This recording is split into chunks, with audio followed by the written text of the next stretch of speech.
Assalamu Walaikum. Hello friends, how are you? Welcome back to my another video. In this video, I am going to show you how to add text underline in Apple Keynote. Let's get started.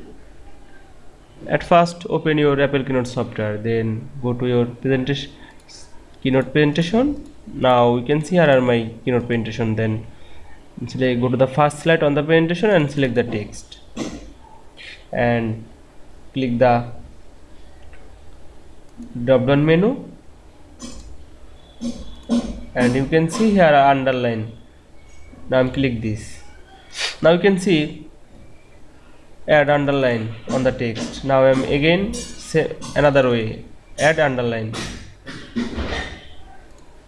none, and select the text, and you can see here are underline text. Now I'm click this. Then go to the second presentation and select the text and apply underline. Third slides on the presentation line. Now you can see add a text underline in Apple Keynote very easily. I hope you enjoyed my video. Please like, comment, share and subscribe my channel. Thanks for watching.